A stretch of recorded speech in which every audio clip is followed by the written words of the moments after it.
Hello everyone. இந்த வீடியோவில் நம்ம என்ன பார்க்க போறோம் அப்படின்னா 12th maths chapter 11 that means probability distributions base பண்ணி எக்ஸாம்பிள் பார்க்க போறோம். Question பாருங்க. If the probability mass function f of x of a random variable x is ஒரு டேட்டா நமக்கு கொடுத்துருக்காங்க. நம்ம என்ன கண்டுபிடிக்கணும் அப்படின்னா first subdivision is it's cumulative distribution function. So the given random variable xக்கு corresponding cumulative distribution function கண்டுபிடிக்கணும். Next வந்து p of x is less than or equal to 3 value. Third subdivision is p of x is greater than or equal to 2. So நமக்கு இங்கே நம்மளோட random variable வந்து discrete டைப்ல இருக்கு. So அப்போ discrete random வேரியபிளோட corresponding cumulative distribution function formula use பண்ணி நம்ம என்ன பண்ண போறோம் அப்படின்னா ஃபர்ஸ்ட் சப்டிவிஷன் நம்ம சால்வ் பண்ண போறோம். ஸோ இப்போ எப்படி பண்றதுன்றத பாருங்க. சொல்யூஷன் எழுதிக்கலாம். So what is the formula for cumulative distribution function of a discrete type random variable? Formula is f of x is equal to discrete random variable f of x is equal to p of capital X is less than or equal to small x, which is equal to summation of xi, which is less than or equal to x, p of x is equal to xi. So இப்போ இதுதான் நமக்கு தெரிய வேண்டியது. f of x is equal to p of capital X is less than or equal to x.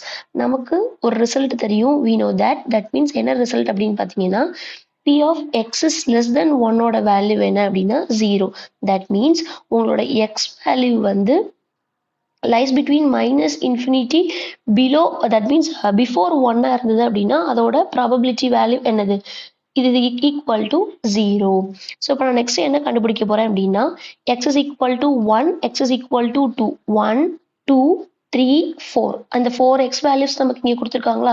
So இப்போ இந்த x வேல்யூஸ்க்கு கரஸ்பாண்டிங்கான distribution function என்ன, that means cumulative distribution function என்ன அப்படின்றத நம்ம கண்டுபிடிக்க போறோம். So first I'm going to find out the value of f of 1. So இப்போ f of 1 ஃபார்முலா என்ன கிடைக்கும் நமக்கு, p of x is less than or equal to 1. So இப்போ p of x is less than or equal to 1 என்ன meaning, before 1 plus 1 நமக்கு include ஆகும். therefore p of x is less than 1 plus p of x is equal to 1. p of x is less than 1 நமக்கு என்ன value தெரியும், 0 plus p of x is equal to 1 நமக்கு value என்ன தெரியும், f of x value 1 by 12. So இப்போ 0 plus 1 by 12 நமக்கு answer என்ன கிடைக்கும், 1 by 12. ஸோ இப்போ f of 1 is equal to 1 by 12. இதே மாதிரி அடுத்தது f of 2 கண்டுபிடிக்கணும். ஸோ இப்போ ஃபார்முலா நமக்கு எப்படி ஆகும், p of x is less than or equal to 2. So இப்போ p of x is less than or equal to 2 என்ன meaning, 2 and then before 2. So அப்போ p of x is less than 1 plus p of x is equal to 1 plus p of x is equal to 2. இதை நீங்கள் ஈஸியாக எப்படி ஞாபகம் வச்சுக்கலாம் அப்படின்னா previous ஸ்டெப்பில் உள்ள வேல்யூஸோட கடைசியாக நீங்கள் கண்டுபிடிக்க வேண்டிய வேல்யூவை ஜஸ்ட் ஆட் பண்ணிட்டே வந்தீங்க அப்படின்னா இதோட வேல்யூ உங்களுக்கு ஃபைனல் வேல்யூ கிடைச்சிரும். இப்போ பாருங்களேன், இந்த ரெண்டுத்தோட வேல்யூ ஆல்ரெடி 1 by 12 நமக்கு தெரியுமா. ஸோ இதோட வேல்யூ மட்டும் நீங்கள் டேபிளில் பார்த்து நீங்கள் ஆட் பண்ணிட்டீங்க அப்படின்னா ஈஸியாக முடிஞ்சிடும். ஸோ இதோட வேல்யூ நமக்கு என்ன தெரியும், 1 by 12 plus p of x is equal to 2 ஓட corresponding வேல்யூ என்னது, from the table 5 by 12. So இது ரெண்டத்தையும் நீங்கள் ஆட் பண்ணிட்டீங்க அப்படின்னா இப்போ பாருங்க டினாமினேட்டர் சேமாக இருக்கிறனால நம்ம நியூமரேட்டரை ஆட் பண்ணிக்கலாம். ஸோ அப்போ 1 plus 5 is 6, 6 by 12 which is equal to 1 by 2. அடுத்தது நான் என்ன கண்டுபிடிக்க போறேன் அப்படின்னா f of 3 கண்டுபிடிக்க போறேன். f of 3 is equal to p of x is less than or equal to 3 which is equal to p of x is less than 1 plus p of x is equal to 1 plus p of x is equal to 1, p of x is equal to 2 plus p of x is equal to 3. So இப்போ இந்த previous வேல்யூஸோட x is equal to 3 மட்டும் நீங்கள் add பண்ணிட்டீங்க அப்படின்னா இதோட value கிடைச்சிரும். So இப்போ நமக்கு ஆல்ரெடி நமக்கு என்ன இருக்கு, 1 by 2 இருக்கா. ஸோ அப்போ 1 by 2 plus p of x is equal to 3 ஓட வேல்யூ என்னது, 5 by 12. ஸோ இப்போ அதுக்கு நீங்கள் LCM எடுத்து சிம்பிளிஃபை பண்ணீங்க அப்படின்னா ஆன்சர் கிடைச்சிடும். சரியா. ஸோ இப்போ 2 and 12 அப்படின்னா இதை நம்ம என்ன பண்ணுவோம், 6ஆல் மல்டிப்ளை பண்ணுவோம். ஸோ இப்போ நீங்கள் 6ஆல் மல்டிப்ளை பண்ணீங்கன்னா என்ன கிடைக்கும், ஸோ இங்கே 6 ப்ளஸ் இங்கேயும் 6. ஸோ அப்போ இங்கே டினாமினேட்டர் ரெண்டுமே என்ன ஆயிரும் 12 ஆயிருமா. அப்போ நியூமரேட்டரில் 6 + 5 அப்படின்னா 11/12. ஸோ இப்போ எஃப் ஆஃப் 3யோட வேல்யூ நமக்கு என்ன கிடைச்சிருக்கு 11/12 கிடைச்சிருக்கு. அடுத்து நம்ம இன்னும் என்ன கண்டுபிடிக்கணும், இங்கே வந்து எக்ஸோட ரேண்டம் வேரியபிள் எக்ஸோட வேல்யூ வந்து 4 வரைக்கும் இருக்கு. So we are going to find out up to f of 4.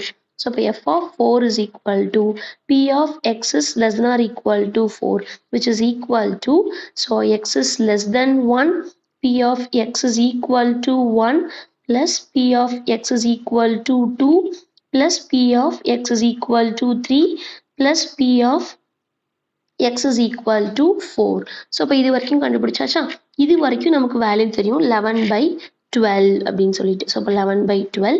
So p of x is equal to 4ஓட வேல்யூ என்னது from the table 1/12. ஸோ அப்போ 11/12 plus 1/12 which is equal to 12/12. The answer is 1. So but these are the corresponding cumulative distribution function for the given discrete random variables. So next subdivision பாருங்க, second subdivision, p of x is less than or equal to 3.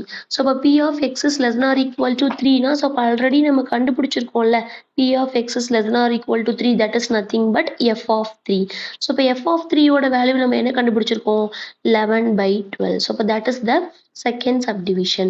அடுத்து third subdivision பாருங்க, p of x is greater than or equal to 2. So அப்போ இதோட value நம்ம கண்டுபிடிக்கணும்.